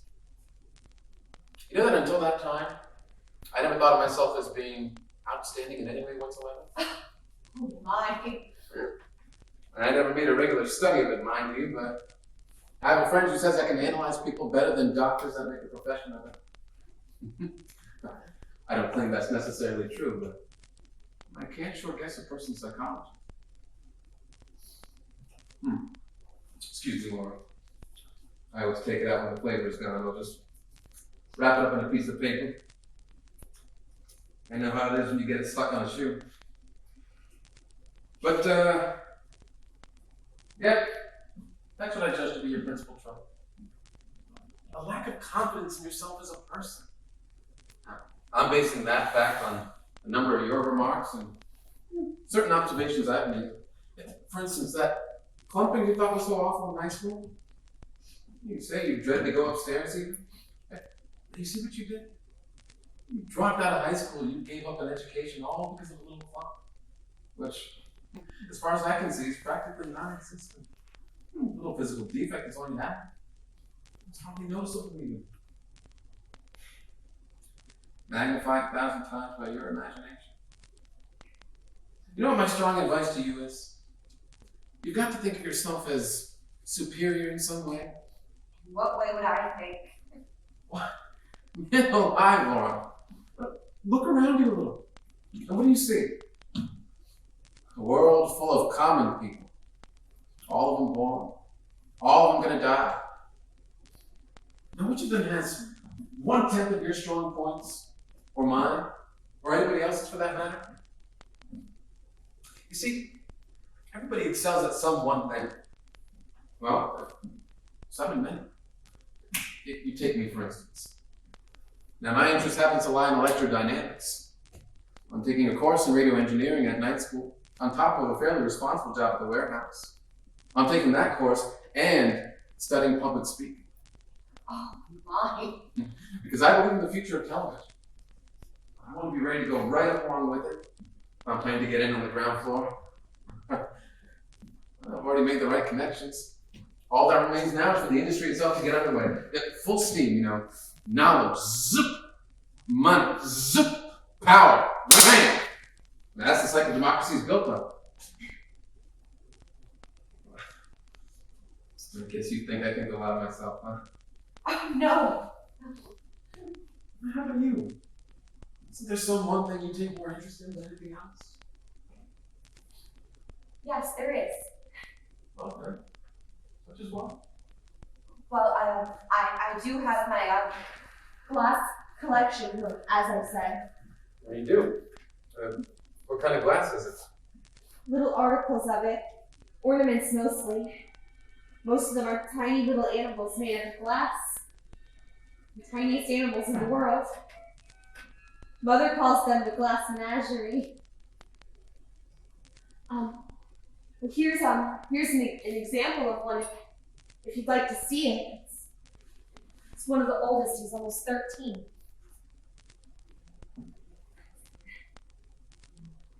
Oh, be careful, if you breathe, it breaks. I'd better not take it. Oh, no, I trust you with him. There, you're holding him gently. Hold him over the light. He loves the light.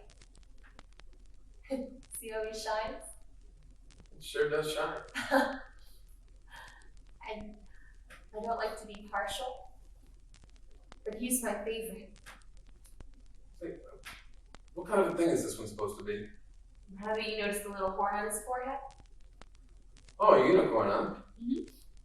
I mean, unicorns. Aren't they extinct in the modern world? I know. Poor little fellow. Must feel kind of lonesome. Well, if he does, he doesn't complain about it. He sits on a shelf with a bunch of other horses who don't have horns, and they all seem to get along nicely together. No, they do. Say, where'll I put him? Oh, well, put him on the table. You know, like a change of scenery once in a while. They do. Ugh. Hey, look how big my shadow is when I stretch. Yes, it stretches across the ceiling.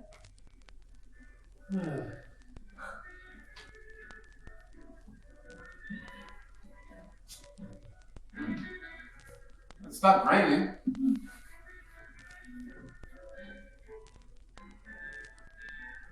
Where does the music come from? It's from the Paradise Dance Hall across the alley. How about putting you around a little Miss Wingfield? Or is your program filled up? Let me take a look at it. Oh, say, every dance is taken. I'll just scratch some of them out. Ah, a waltz. I can't dance.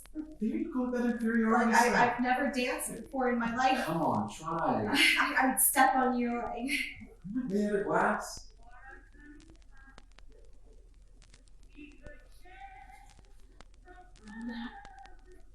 How do we start? You hold your arms out a little. Like this? A little bit higher. That's right. Now don't tighten up. That's the principal thing about it. Just relax. Let's try. Okay? I'm afraid you can't move me. What do you bet I can? Yes, you can. No, let yourself go now. I'm trying. It's hard. It's Come on. I'm just not like second.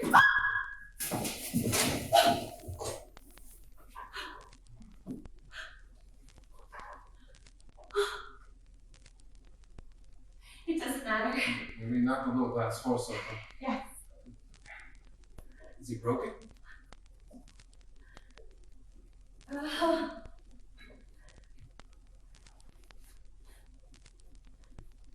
Now he's just like all the other horses. He lost his... He's lost his horn.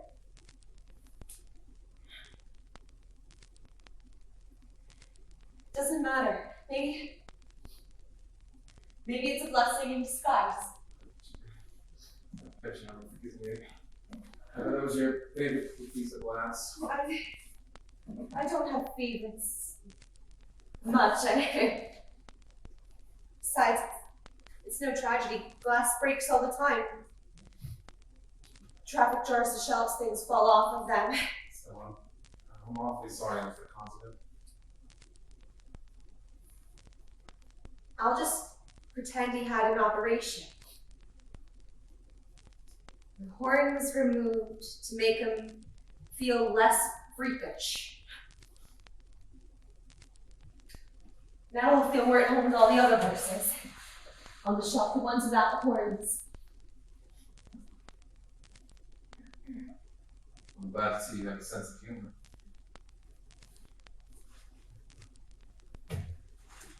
You know, you're different than anybody else I know. No, I mean, you mind me telling you that? You make me feel sort of, I don't know how to say it. You know, I'm usually pretty good at expressing things, but it's just something I don't know how to say. Did anybody ever tell you that you were pretty? You are. It's differently from anyone else. And all the nicer because of the difference. Boy, I wish you were my sister. I'd teach you to have confidence in yourself. Being different is nothing to be ashamed of. Because other people aren't such wonderful people. But there are 100 times 1,000 people. You're 1 times 1. They walk all over the earth, but you just stay there.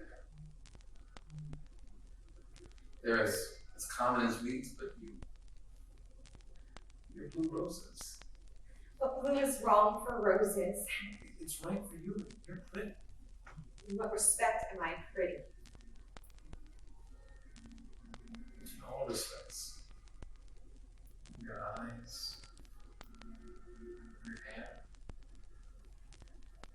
your hands are pretty. You think I'm saying this because I'm invited to dinner and have to be nice.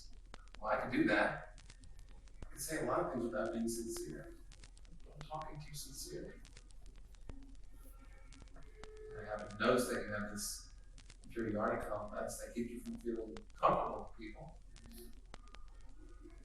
It's something you have to build your confidence up. Way up. Be proud instead of shy and turning away and flushing. Somebody ought to kiss you.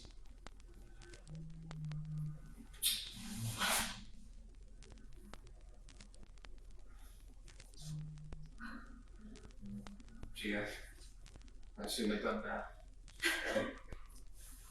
That was way off the beam. Would you care for a cigarette? You don't smoke, do you? But how about a mint? Peppermint? Lifesavers? My pocket's a regular drugstore.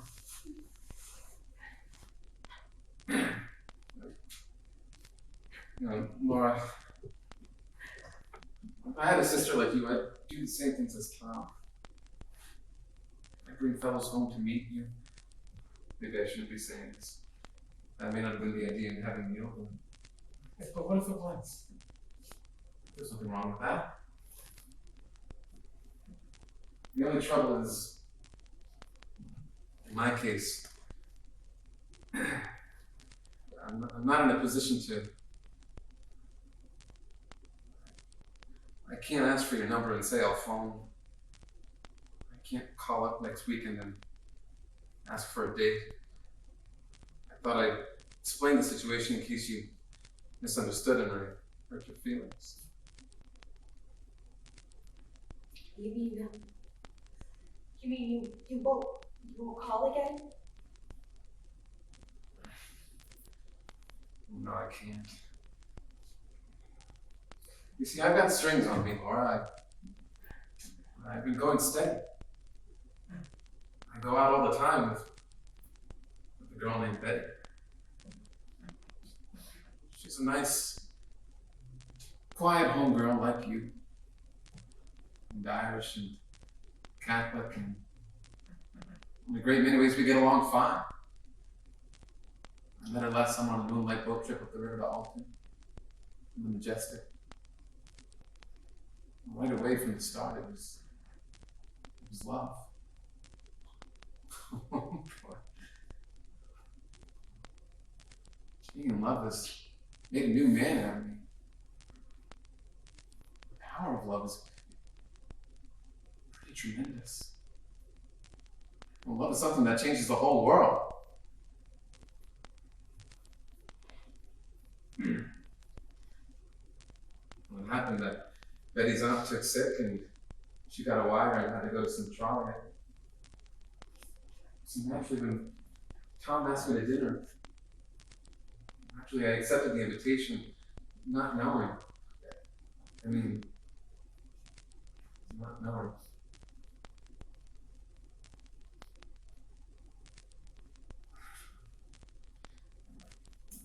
You should say something.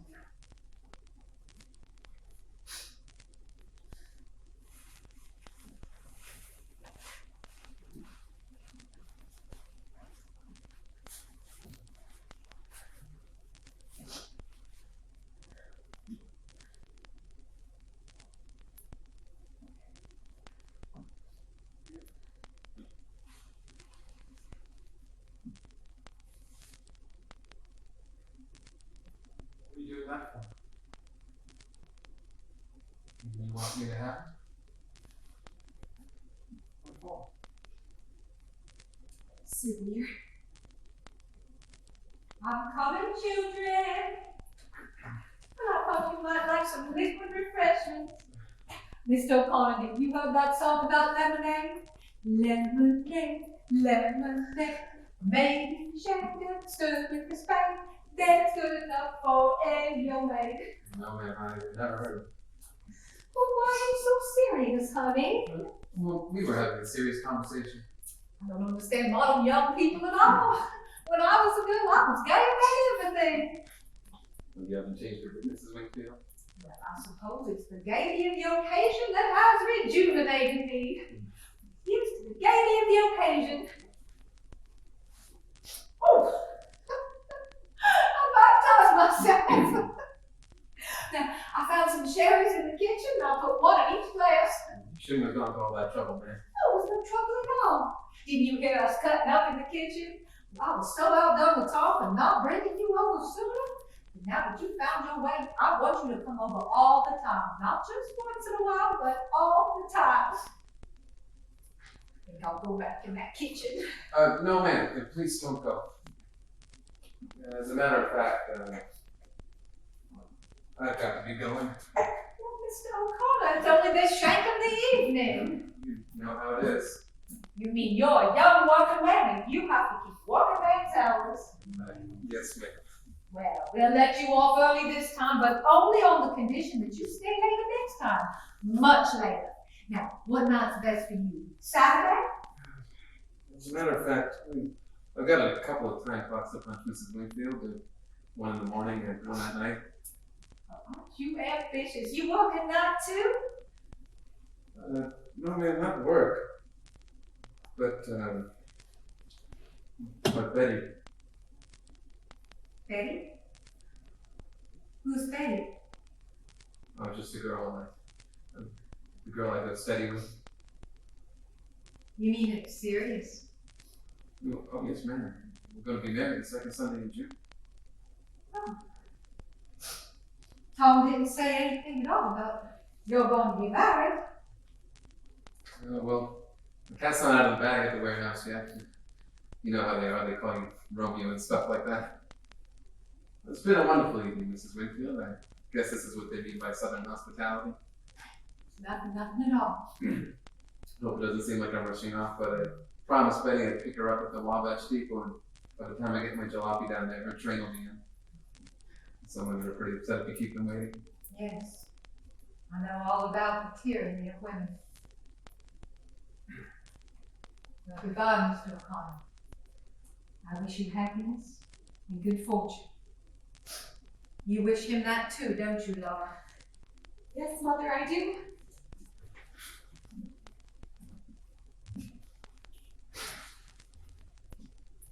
Goodbye, Laura. Let's treasure that souvenir. Don't you forget that good advice I gave. So long, Shakespeare. Thanks again, ladies. Good night.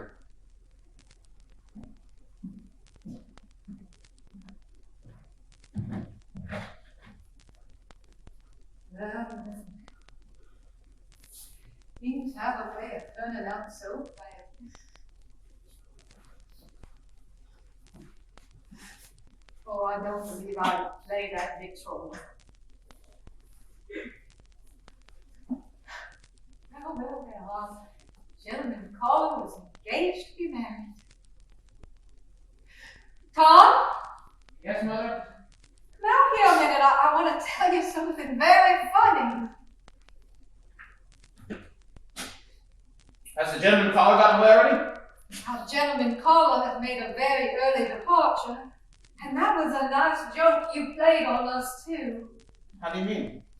Well, you didn't tell us he was engaged to be married. Jim? Engaged? He just informed us.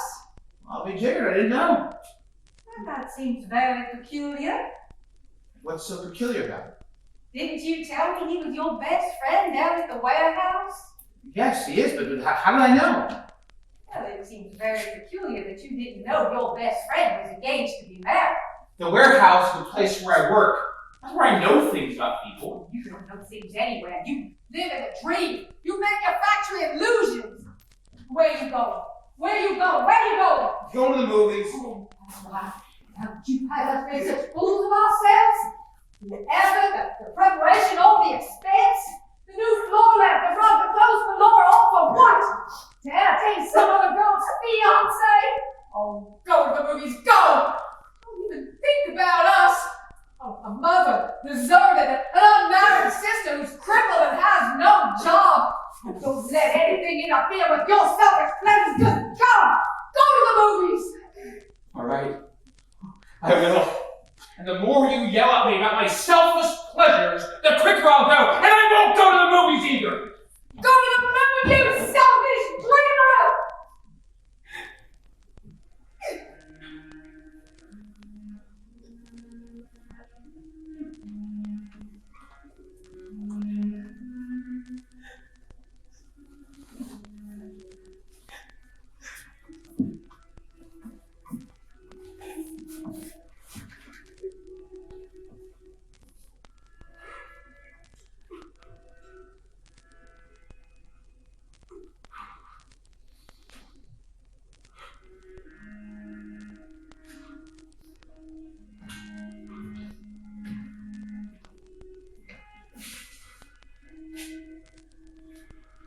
I didn't go to the moon. I went much further. For time is the longest distance between two places.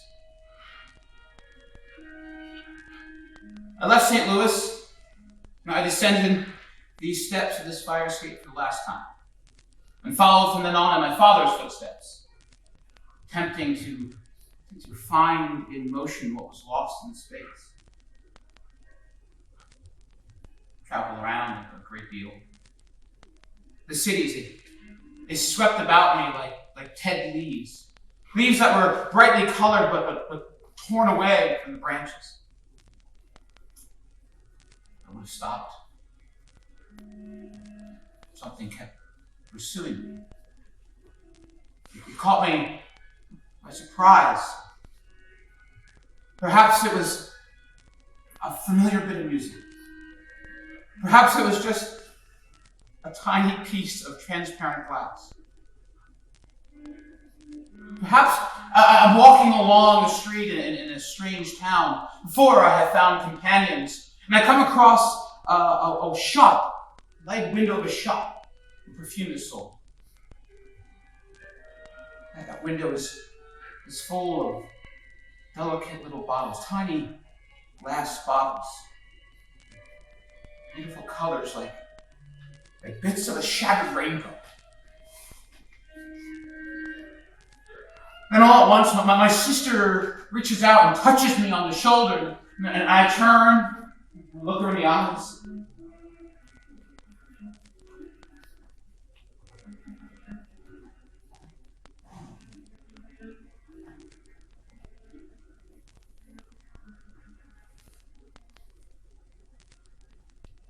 Oh, all right. tried to leave you behind me, but I am more faithful than I intended to be. Reach for a cigarette. I cross the street. I run into a bar or a movie. I buy a drink. I talk to strangers. Anything that will blow your candles out. Nowadays, the world is lit by lightning.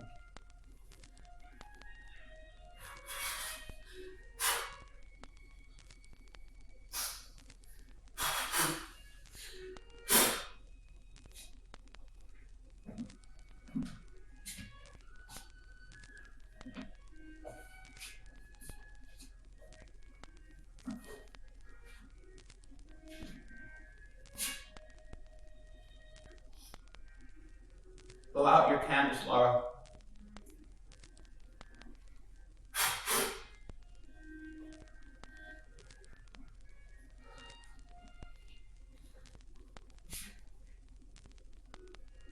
And so, goodbye.